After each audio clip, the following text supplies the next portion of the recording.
Welcome to episode 2 of my Special Ops Challenge Guide series. Today's episode covers the War Chief Challenge. Melee an enemy without killing them, then survive for a minute. Like all Special Ops challenges, the reward is an animated calling card. This one depicts a horde of flying helicopters. If I had to rank all the Special Ops challenges based on difficulty, this one would probably be the second easiest one. The one I consider the easiest, by the way, is Plague, which I covered in episode number 1. A link can be found in the outro as well as in the description for that one. I'm sure you could come up with several tactics for completing this challenge. There should be ample ways to successfully do it. However, as with most of my guides, I strive to provide the fastest and easiest way to complete the challenges. Now with that said, let's first cover the class setup. Using this class will almost ensure that you complete the challenge. So first up, we need to select a rig. The rig of choice for this challenge is FTL. Most people will recognize this rig for his advanced movement abilities, but it's his phase shift payload that we're actually interested in. This ability displaces you into another dimension, helping you to avoid damage. This, as you'll see, will be incredibly useful for completing our challenge. For a trait, I highly recommend Supercharge. Every kill you make will drop a payload cooldown pack, which grants you a decent sized bonus to your payload meter. Now for the actual class setup. I'm going to be recommending several perks that you may or may not have yet, as most of them are higher level unlocks. So if I mention anything you don't currently possess, feel free to swap it out with something of your own liking. None of these are absolutely essential to success, but they all make things just a bit easier. So for perk 3, you'll want Dead Silence. This comes in handy when you approach your enemy to cold cock him in the face. For perk 2, you'll want the Momentum perk. Most people will find this useless, but we can put it to good use with this challenge, as you'll soon find out. For perk 1, I definitely recommend the Overclock perk. This cuts down the time to earn the phase shift payload considerably. This perk, coupled with the Supercharge trait, will have you earning phase shift up to 5 to 10 times in a single match. I guess I lied when I said nothing is essential to success when it comes to perks, because the Ghost perk is just that. Considering we have to stay alive for a full 60 seconds for this challenge, staying off the radar is absolutely essential. Make sure you have the Ghost perk equipped. You can use any weapon of choice, but I'd highly recommend the suppressor attachment on whatever you pick. Like I mentioned, 60 seconds can seem like an eternity to stay alive, so you don't want to draw any attention to yourself.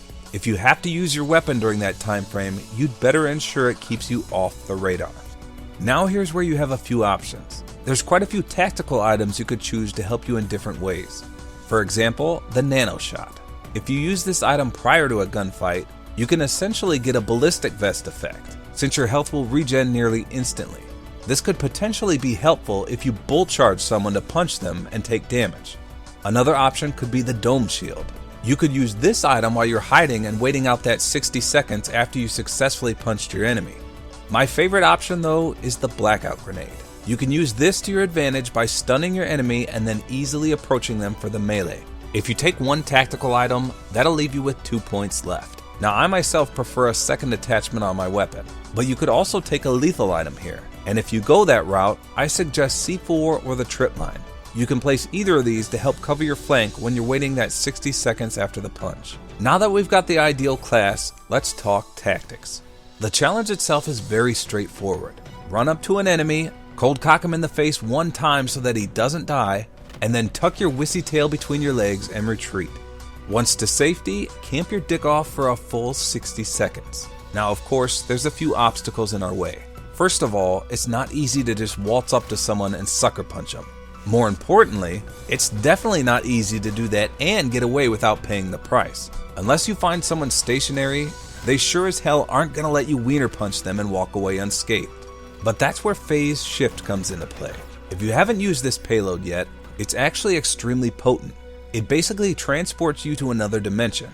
And this not only essentially removes you from the battlefield, it also removes your enemies. You're in your own dimension and you're free to do as you please. The only drawback is that anyone else currently in the phase shift dimension will be able to see you, and thus shoot you. But the odds of this happening are pretty slim. To prevent this from being extremely overpowered, it only lasts a mere 3.483 seconds. But that's plenty of time to do what we need to do. I should note that you need to punch the enemy from the side or from the front. Doing so from behind will result in a kill, which is not what we want. The enemy must survive. I probably mucked up this challenge at least 10 to 20 times simply due to that fact. So if you follow my exact class setup mentioned earlier, you'll be in great shape for this challenge. Let me explain why. First of all, acquiring phase shift is almost too easy. With the overclock perk equipped as well as the supercharged trait, you can earn the payload in less than 3 kills. Each time you kill an enemy, the supercharged trait drops a payload cooldown pack, which will boost your payload meter almost as much as a kill does. By your second kill and payload pack, you'll have phase shift ready within seconds. And once you have this ready, you can begin the stealth mode tactics. Dead silence can help you cautiously approach an unaware enemy. Not only this, if you happen to go with a tactical item such as the blackout grenade, you can use this to stun your enemy first, which makes walking up to him and punching him directly in the face much easier. Once you've successfully knuckle sandwiched the enemy, activate phase shift and hightail it the hell out of there. When you phase shift in someone's face, you quite literally just disappear. The enemy can't shoot you unless he himself also enters into the phase shift. Once you're interdimensional, your best bet is to retreat to your original spawn point, and this is why I recommended the Perk 2 Momentum. As long as you don't jump or slide, Momentum will give you a speed burst that will help you escape. As soon as you reappear from phase shift, that's when you should try to jump and slide and do anything possible to get to safety. Unfortunately, you're not in the clear yet. Staying alive in such a fast-paced game is no easy task, and staying alive for 60 seconds is even harder. For this reason, game mode matters. At first, I thought I had this amazing idea to play the new game mode, Frontline. If you're not familiar with that mode, it's basically team deathmatch, but split into 2 100-point rounds like Domination. The selling point is that you spawn in the same spot the entire game. You receive bonus armor when you spawn in your base so that you can't be spawn killed easily. Now I had assumed that any time you're in your base you receive this armor benefit. Sadly though, that's not true. It's only when you spawn there. Still, doing this challenge in this game mode is beneficial for one other reason. They also made it so that if an enemy does enter your base, they'll be highlighted yellow and through the walls. So if you get your punch in and you phase shift to your base, this additional benefit will be extremely helpful for staying alive, since you should know exactly when an enemy is approaching you. The better game mode for this challenge though is Hardpoint. When there's a focal point for the enemies to converge upon, it makes a great distraction for when you cower in the corner for 60 seconds. Of course, you have to be wary of the hardpoint locations. In this clip here, I successfully punched my enemy and then I used the phase shift. I thought I was retreating to safety, only to stumble upon the next hardpoint and get instantly killed. Ideally, you'll want a location in the back of the map someplace. Once you're nestled in your new home, you need to watch your minimap like a hawk. The last thing you need is someone sneaking up on your safe haven and mucking up the 60-second window of opportunity you have.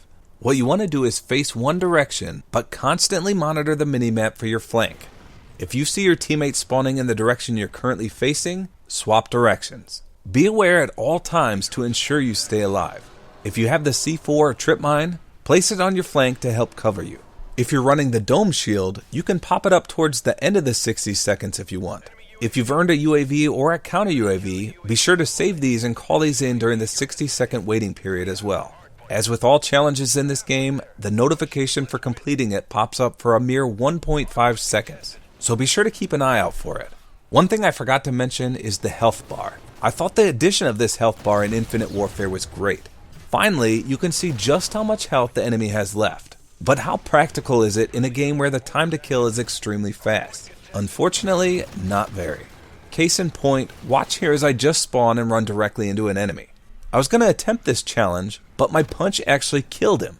Now if I replay the clip and pause it just before I engaged him in hand-to-hand combat, you can in fact see that his health bar displayed next to no health. Had I seen this, I would have known that the challenge should not have been attempted on him. But instead, I wasted my phase shift because I wasn't expecting to kill him.